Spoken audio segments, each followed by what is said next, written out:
العالمين، والصلاة والسلام على رسول الله صلى الله عليه وسلم. إن الحمد لله نحمده ونستعينه ونستغفره ونعوذ بالله من شرور أنفسنا ومن سيئات أعمالنا. من يهد الله فلا مضل له ومن يضلل فلا هادي له. وأشهد أن لا إله إلا الله وحده لا شريك له، وأشهد أن محمدا عبده ورسوله. صلوات ربي والسلام على المرسلين، والحمد لله رب العالمين. السلام عليكم ورحمة الله وبركاته. كل من كان كبجم وجالتم ورين جاني على أمي سيد جلت تركم تنبغنا أجرات الحمد لله. جرو كاري جرو كمجو جرو كرهنا أجرات جرو كسن إبادة دعاء كسن شهادة شكل كسن برفوس على رب سنا تايس وركاتمات على رب سنا تايس إيمان إيكا مكا رب سنا فاكن استقامة بدي رب سنا فاكن فيا كما كان برب سنا فاكن وحسرات تجاه من جالت مرحبا رب سنا ناجك سوما كسر رب سنا راحات إبادة صدقة كسر رب سنا راحات إبادة إبادة كسر رب سنا راحات إبادة كنا كسر رب سنا راحات إبادة أنا كسر أهلي كسر رب سنا كاسي كاتايسو أنا كسر رب سنا كاسي كاديرسو كنغند أغدا إيمان يجرات الفردوس على ربي إنسان حقنا نيسو ولقاي كنا شفي جنة خيدا كنا ربي هذايسو وركات لو خاتمات لي تسليمنا رتب ربي واتاسسو بيا كنا ربنا كانوا واتاسسو أنا كنا ربنا كانوا واتاسسو أهلي كنا ربنا كانوا واتاسسو أمة إسلام ربنا كانوا واتاسسو درارا كنا ربنا راحتاسو حكم ربنا فاكن جلال ربنا فاكن محبة ربنا فاكن وجئت لا سكبت جيسو نما يرو ساتف مفنا ساتف فيدا مرغد واتاسسو نما حلال في رالي صدق في ويا بروغان دي صدقة في داربت ربي واتاسسو إيغا بلي وكينا أمانا بويا كياما أمانا بويا كياما أمانا بويا كياما ويا كياما جبنا ويا هادي هادبك ويا علمون هادبك ويا أبا منا هذا منا دك ويا هادي منا أبا منا بك نفندرا فجر ويا هادي علم الفقر دربت لا سودا بيك فاجر سلمنا ودات فندرا كينيا نو إيكتا جرا وكيري قبان سلمنا سنرا نجابانا وحمتو قبان سلمنا سننا ونقفل ورسنا ربنا تاسسين وركيري كيري إلي ربطو وحسابات ربنا واتاجزو ورطو لا إله إلا الله محمد رسول الله جئو وحسا الدنيا آخرا مدات ربنا واتاجزو ورطو ذكر ربي ذكر سبحان الله والحمد لله ولا إله إلا الله والله أكبر يتوجه ورطو حسابات ربنا واتاجزو يا أبنى وكاتبان واتوجه ربي أمرين حجر جباتي أمانا ورطو بكي كيسا جيفتن أمانا ور فيسبوك كيسا جيفتن أمانا ور مساشا أدى كيسا جيسا جيفتن تقول ربكم يا أيها الذين آمنوا يا ور ربي دمان تكسودات ربي كيسا سودات ربي كيسا أمرنا كراجن تودا أمرين كياما جم تودا يا أبنى وانتنا نتفيق به مالي عذاب نميار هيا كينيا كيسا بات نجمر عذاب ربي كتاب نرابي نميار هيا كينيا كيسا كريم منكر كيسا نجمر ويا سنة نجمر عذاب ربي نتفيق به نفسيا كينيا عذاب ما جرى كيسا كان نفسيا كيسا أنا نفسي شيطان الرموات شدني بك ربي نبدأ بك رسول نبدأ بك حاكي فبك نبدأ بك بدس كنا فبلتي كنا نبدأ كنا دمان واسيا أنا هندا تفيد ماني جنة نفسي زاني ما كان أبي شيطان سي إبليس سي دربت تاني ما ربي دربت أنا كنا دمان أجتو كنا دمان رامونا جابا في ما تمالي كان كنا سي أجده هم بتشو ذكروا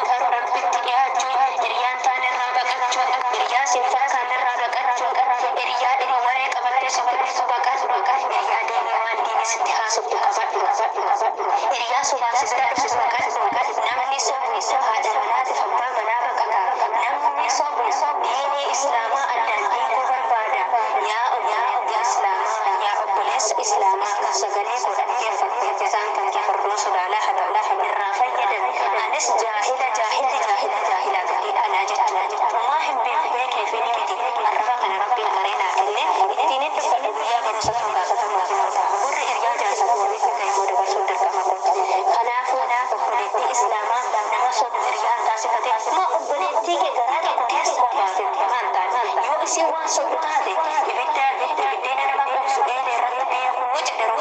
sirratti ati irraa fagaadhu jechuudha. Maaliif yoo isin keenii qabaate yaadni yoo hamtuu qabaate irraa fagaadhu. Gorsi akka nama tokko akka nama wallaalaa tokkotti gorsi hin diddiibitee dhiisu irraa garagala. Wanti gootu jiru nama rabbi jallisee namni hin qajeelchu nama rabbi qajeelche namni hin jallisuu jedhe surat raayyaa dhugaa isaanii umriin ufa dheeratan. Kanaafuu waan ta'eef riyaa taane faana hin dhaabatin yaa dhiiraa yaa shamaraa karaa rabbii irratti qabsaa itoo ruhiin keessan keerii hojjettanuu haa baatu itoo rabbi keessan keerii hojjetu itoo qulli keessan keerii barreessuu haa baatu waan keessaa baatanis yaadadhaa eessa akka dhuftanis yaadadhaa baarii meeqa akka meeqanii baatanis qorra meeqa keessa akka dabarsitanis dadhabbii meeqa bu'aa bahii meeqa keessa akka baatanii dhuftanii biyya ormaa qaqqabdanis yaadadhaa warri biyya ormaa keessattuu keessa warri safuutii kana keessa jirtan mana caatanii jirtanii keessa dabarsanii jirtanii naagdanii jirtu rabbii sodaadhaan munaa tokkokkee guutuun godhan ijoolleen masa'uudhiiti bakka hin badde tokkokkee guutuun godhan ijoolleen sa'uudii shamarran sa'uudii dhiira sa'uudii shamarran sa'uudii ijoollee biyyi kun biyya rasuula rabbii ijoollee biyyi kun biyya maqaan rabbii keessatti dhaamuudha biyyi kun biyya maqaan rabbii keessatti fasameedha ijoollee rabbii sodaa yaa ibaadallah taqullah yaa ibaadallah taqullah la hawla wala quwwata illa billah inna lillahi wa inna ilayhi raji'un hasbunallahu wa ni'mal wakeel wallahi allah hadiikum waan qajeelta yoo ta'e rabbi sinaa qajeelcha waan hin qajeelne yoo ta'e rabbi sinaa qajeelcha keessattuu warri saudi arabiyaa keessa jirtan keessattuu keessa ijoolleen ala jirtan rabbi maan sodaadha ufsattaran yoo uf kabajan warri keessan kabaja argatu yoo asitti sinifin sarbarre warri keessan sirriidha warra taleentala warra kanaan jedhanii maqaan nutti ba'a abbootiin keenya kabaja dhabu hayyootiin keenya kabaja dhabu bulaan keenya kabaja dhabu ijoolli achi warri hin heerune heertutu jira danuutu jira dhirsa dhabdu rabbiin sinirraa ta'u akhlaaqa tola haala tola amala tola iddoo tokko ta'a ragaa jedha hojjedha warra rabbiin sinii razzaqa hin dhabdan insha Allah dhiiras yoo ta'etis shimara rabbiin sinirraa ta'u shabakaana rabaa tole wallahi tokkotu bare tokko sadaqaa jedha namni hani beeku kan waggaa afur sadaqaa sadaqaa jedhee amma yoo namni yaa safirraa saafiratu jira namni hundinaan beeku wallahi billahi wallazi nafsiyyaa koo harka rabbi jalatti godha namni hundinaan beeku naman ani garee namni aadaa waggaa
Yeroo nuti amma kalaama tokko sobuudhaaf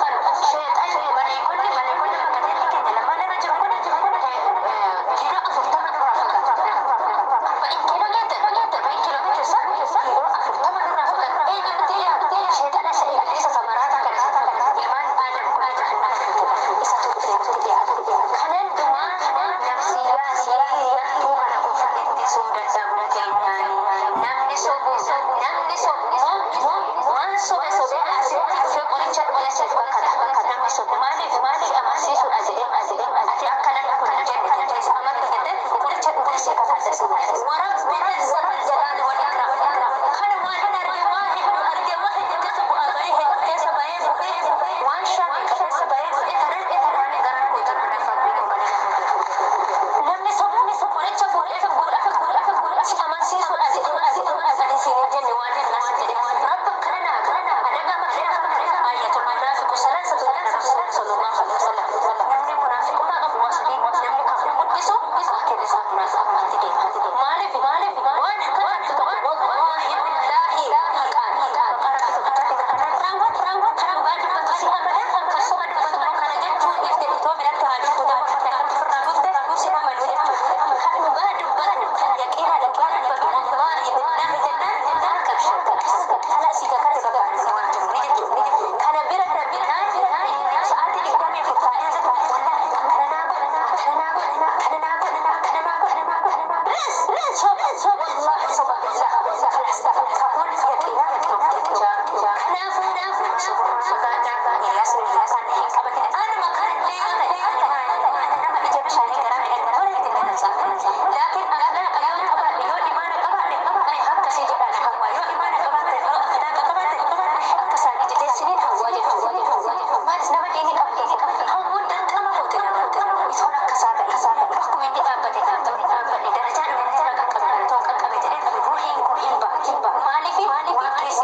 Assalamu alaikum warahmatullahi wabarakatuh. Jazakumullahu khairan obboleewwan keenya waan nu dhaggeeffattaniif hundi keessan galatoomaa.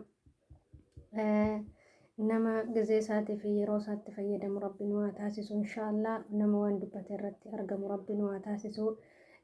Rabbiin ayata munaafiqaa nun taasisini, rabbiin bakka hin taanes nun dhaabini, riyaan taane faanallee rabbiin nun dhaabini. Akkuma qaama keenya fuula keenya sattaranne kana hijaaba keessas rabbiin waa sattaru. Laphee keenya waan naan imaana rabbiin haa sattaru. Rabbiin akhlaaqa nuuf kennu akkuma dubbatamee dabarfametti nama soburraa fagaadhaa. Namni sobu diinii keetiin addaan si layya'a, kan jaalattuun addaan si layya'a, haadha keetiin addaan si layya'a, abbaa keetiin addaan si layya'a, ilmoo keetiin addaan si layya'a, hiriyaa akkamitti jaalattuun addaan si layya'a. Namni sobu khayriin qabu. Rabbiin a'uudhu billaa mina shayxaan rajiim. Rabbii warra sanarraayis nun taasisinii. Yoo nama jaalannu ilaallee nama haa jaalannu. Namni nama malees hin bareedu. Namni namaaf waliif kafanaa haa ta'uutii malee namni namuma ta'eedhaaf nama hundan jaalatanu beela'ee jedhanii mar'imaan dheedhii nyaatan jedhanii nama jennaan nama hundatti hin garagalanuu jechuudha. Nama yoommaa kan namni nuti jaalannu nama diinii qabu. Dhiiras haa ta'u diinii yoo jennu gubbaadhaan itoo hin taane keessaan nama imaana qabu, nama akhlaaqa qabu. Fuudhaaf heerumaa bichiidhaaf itoo hin taane obbolummaa Islaamaa. Obbolummaa Islaamaa isiif iyyuu shahaadateen walitti nu hiite sana jennee wal haa jaalannu. Nama karaa keer irratti nu affeeru, nama keer irratti affeerus haa barbaaddannu. Bakka hin taane rabbiin nu dhaabini. Galatoomaa waan nu dhaggeeffattaniif jecha keessattis gocha keessattis ilmi namaa ta'ee namni hin dogongorre hin jiru. Laakiin seenaa irra nyaatu jedha caalu yoo garaa kee keessa seenaan si jiraate waan dubbattu hin beektu, akkatti dubbattus hin beektu. Namni kun narra laalaa hin jettu jechuudha. Waan dubbannu irrattis of ilaallata, waan hojjennu irrattis of ilaallata. Yoo nafsiyyaan keenyaaf immoo seexanii nu dogongorsiifte dafnee toobaa rabbi irra keenyatti barbaaddachaa. Akkas yoo ta'e gurubbii hidhanna rabbii keenya faana inshaallah. Rabbiin nama isaa wajjin gurubbii hidhatu rabbiin waa taasisu. Nama bilaalota keenya imaana bilaalii kenne rabbiin haa kennu. Sumayyoota keenya imaana sumayyaadhaa kenne rabbiin haa kennu. rabbiin akhlaaqa keenya haa tolchuu nama baratee nama barsiisu rabbiin waa taasisu jajjabaadhaa haa fayyadamnu yeroon teessee nama eegduu hin deemti haasaan mannuu carraa kana haasaan mannuu iddilii kana warri amaariffa barachuu barbaadan garee amaariffaarra isiniin galchaa qubee amaariffaa fidala warra oromiffaa barachuu barbaadan qubee oromiffaa abbacaadaa irra isiniin galchaa hin barattu quraana barachuu feenaanis alhamdulillah guutee koottaa baradhaa dukkana keessaa ifatti baa rabbiin isinitti haa ta'u bakka jirtanittis rabbiin sodaadhaa warri waggaa 2 waggaa 3 rabbiif waada galtanii ofirraa baattanii teessanus rabbiin sodaadhaa ofirraa galchaa garee sanarratti keessa jirta garee sanarratti maaliin dubbadhe guyyaa akkanaa jedhee yaadadhu hin irraanfatiin waan dubbatte tokko waan namaafis waada galte namni waan namni isaa godhee fi waan namaa godhes waan namaa goote yoo irraanfatte somaa rakkoon hin jiru maaliif ajiri rabbirra barbaada laakiin waan namni sii godhe hin irraanfatiin waan namni siif ta'e hin irraanfatiin waan namni si godhe sin irraanfatiin waan namni si godhe sin irraanfatiin yoo waan garaa qabaattu taate garaachi garaa bulchaa qoonqoo waan goone malee garaa nama qabanii kadhaa gandan dhaqanii jedhan nama jechuun nama waan namni isaaf godhee fi waan namni isa godhe waan keessa darbe nama yaadatutu namni akkana abdii qaba namni waan namni isaa godhe hin beeknes waan namni isa godhe hin beeknes kun hiikan qabu 0 walitti fidi 0 malee waa biraa fiduu jechuudha kanarra isinitti dheeradhu waan na dhaggeeffattanuu galatoomaa warri chaaniyaala Ummu Yaziid taatanii sabiskiraayib sheer laayik gochuu hin irraanfatinaa dogongora kootiifis nasirradha wassalaamu alaikum warahmatullahi wabarakaatuh